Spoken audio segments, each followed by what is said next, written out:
Here's what's coming today on the Woodworking Network podcast. It means that we got a lifeline of cash to be able to continue to ramp up the facility.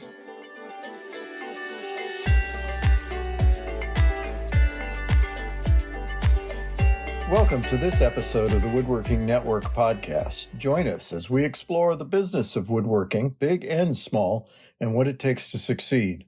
I'm Will Sampson. Today's episode is sponsored by 3M Extract. We'll be talking some more with the executive chairman of Cowplant, a company making an innovative new board product made from rice straw called Eureka MDF. But first, I want to talk about the power of pivoting.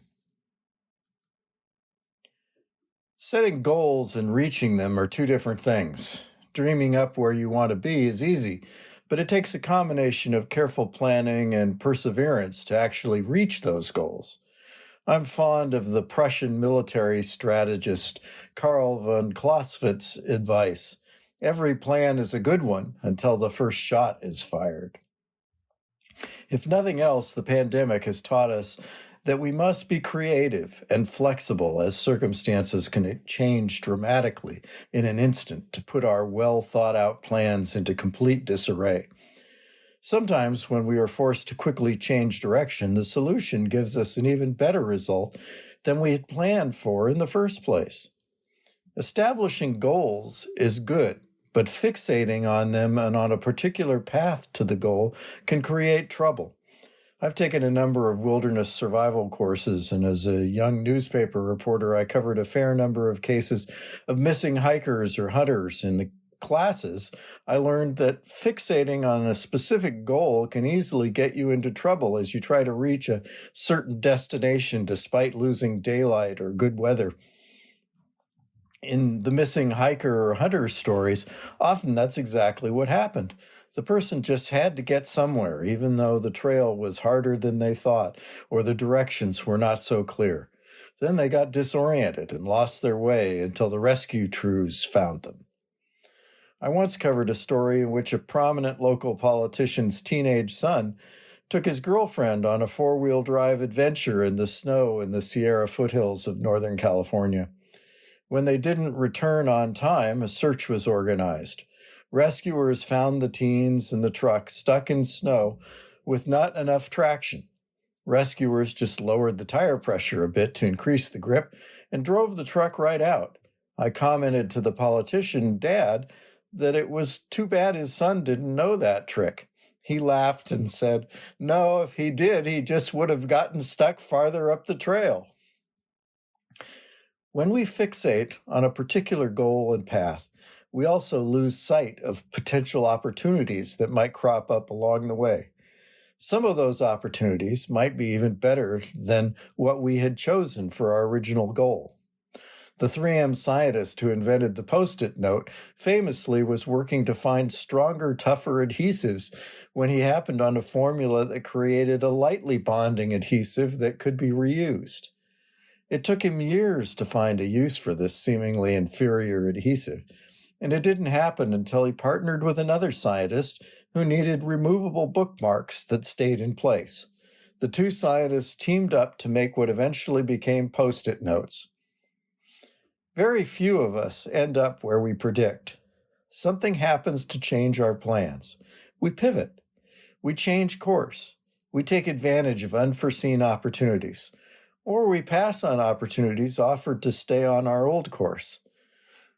The key is to keep your eyes and ears open to the possibilities and be willing to adjust your plans and goals to fit changing circumstances. Learn to use the power of pivoting to move yourself forward, even if it is not the direction you originally chose. Before we get to our interview with Jeff Wagner, let's pause for a word from our sponsor. Are you ready for a better way to sand? With 3M Extract, sanding is virtually dust-free.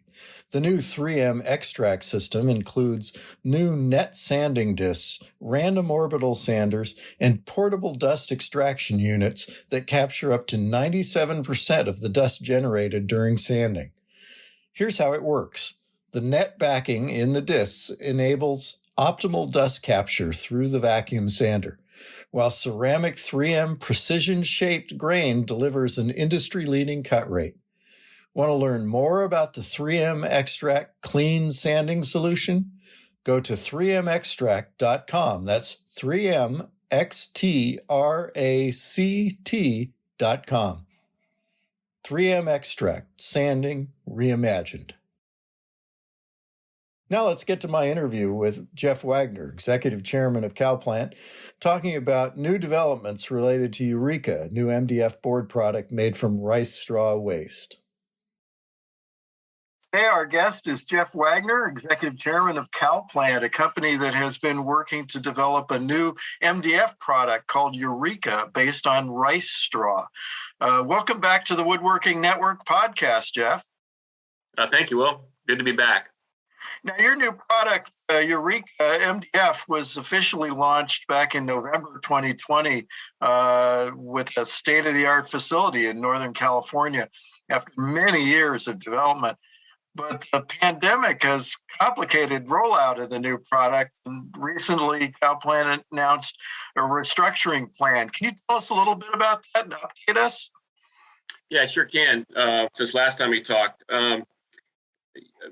obviously, we are launching a product that's never been done anywhere in the world before. And, startups of those nature are always challenging, as you know. I've been involved with a number of startups across North America, and they're always challenging. This one just has a unique set of challenges, primarily the fact that it's never been done anywhere in the world. So it's hard for us to look back and say, well, what did you do at a plant back in North Carolina? What did you do at the plant in Washington? Between ourselves and our partner Simple Camp, we're working through a number of commissioning challenges, Will, that we're faced with. We're making progress every day, but it certainly has been a challenge and taken a lot longer than any of us thought. The pandemic was certainly not helpful. That's for darn sure. It shut us down for months and months during the initial commissioning phases. But we're also faced with other challenges besides just the pandemic. Yeah. So obviously, it takes money to be an innovator, and we've been out looking for additional funds to continue to help us get through the commissioning and ramp up. And our bondholders have been extremely supportive of this project.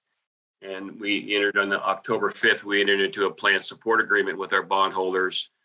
And to do that, we filed Chapter 11 that gave us, access to another $30+ million to continue to commission the facility and look for a potential buyer of the asset or look towards restructuring the debt to continue to give us the runway that we need to continue to ramp up the facility.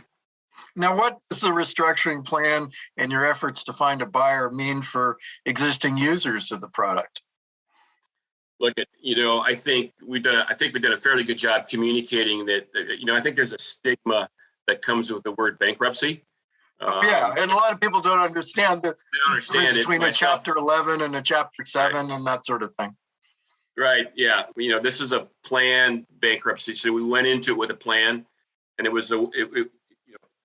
it's actually a good thing. You got to get your head wrapped around the fact that you say bankruptcy and is a good thing. You got to get your head wrapped around what that means. And for us and for our customers and our employees and our vendors, it means that we got a lifeline of cash to be able to continue to ramp up the facility. No impact to our employees. Employees get paid. All of our vendors that we didn't have a dispute with all got paid. Our customers still receive our product every day.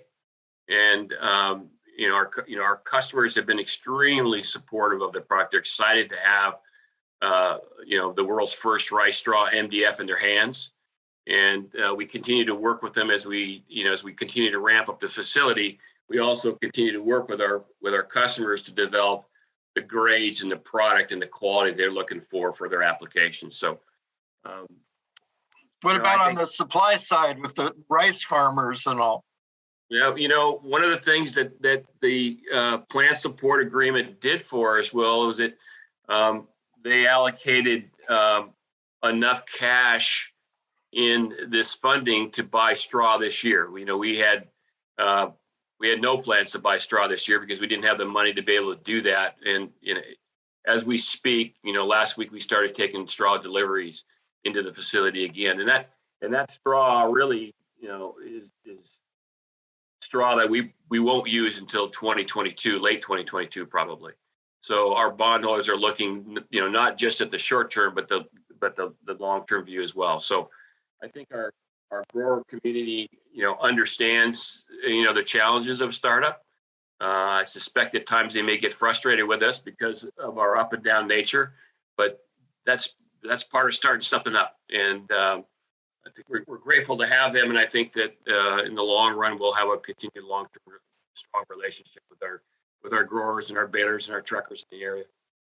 Well, I know that we've reported in the past that your goal is to be able to use annually 280,000 tons of otherwise non-recyclable rice straw from the region around the plant.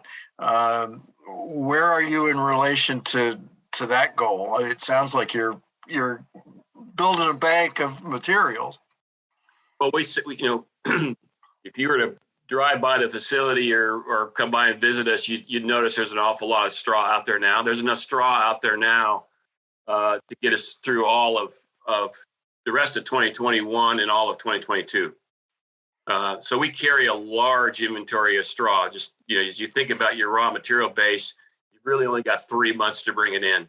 And so our goal is to always have, 4 to 6 months of inventory in hand at the beginning of each harvest season. Now, how does that level of production translate into MDF sheets or some other measure that the end user can understand? So 280,000 tons of rice straw will be able to produce about 140 to 150 million square feet of MDF at full capacity. Wow. And we expect to be at full capacity probably in 2.5 years from now. So we'll ramp up to that. Currently, what are you running at right now, Jeff? Yeah, we're running about 3 million feet a month right now. And each month we're forecasting to increase that as we continue to improve the reliability in the facility. That sounds great. I'm sure this restructuring situation is a little disappointing, but what's been the level of support from your board and bondholders and all? You were saying at the beginning you thought they were really standing up for you. Yeah, so our board and our bondholders, and it's our bondholders that have put up it's our senior bondholders that have put up the additional funds to get us into and through the restructuring period, and so they've been extremely supportive of us. I mean, they have the same belief that all of us at CalPlant have, that this is an innovative product. It's a startup. It's a new startup. It's had lots of challenges, more challenges than they wanted. It's cost more money than anybody wanted to have to spend on it. But they still believe that the long-term goal is for us to get this plant up and running and prove to the world that it will be and is a successful startup. I think the other thing to note, Will, is our employees have been extremely resilient and supportive. It's been a startup that's been well over a year delayed. We've been up and down. We've had to shut the plant down several times because of COVID. Lots of fits and starts, and now we announced that we're going through a potential restructure and potentially selling the company. All those words are scary to people until you really try to communicate and sit down and let them understand that that's actually a good thing for us. And I'm just so proud of our employees for being part of this and having the excitement to and the staying power to see this thing through to completion. Well, I know when we talked last, I was personally excited about seeing the possibilities of this new product. What's your outlook for the long-term success of Eureka MDF?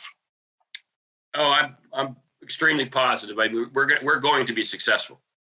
Right? We have to restructure the company to get there, but we're going to be successful. There's nothing out there that tells me that we're not going to be successful. We got to work through a number of issues with Simple Camp, and we, Simple Camp and Cal Plant work, hand in hand to work through those issues.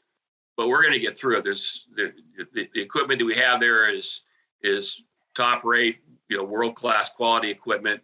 The product that we're making now, just early in the startup, gives us,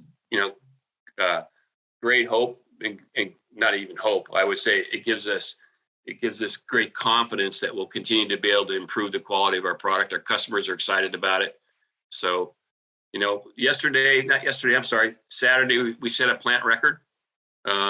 That's great. So, we celebrate every record we can get, small or large. We're going to continue to celebrate that, because I have a belief that success breeds success. And each day we take a step forward, and some days we take 2 steps forward and 1 step back, and some days we take 3 steps forward and none back, and some days we take 2 steps forward and 5 back. But it's like a woodworking operation. Yeah, exactly. But at the end of the day, we're making progress, and we've got, like as I said, we got great support from our customers, great support from our community and our employees, and with that kind of support, I see no reason why this won't be successful. What can you tell potential customers who have not tried the product yet to encourage them to give it a try and build confidence in the rice straw product? Well, I guess I would, right off the bat, say, why wouldn't you try it?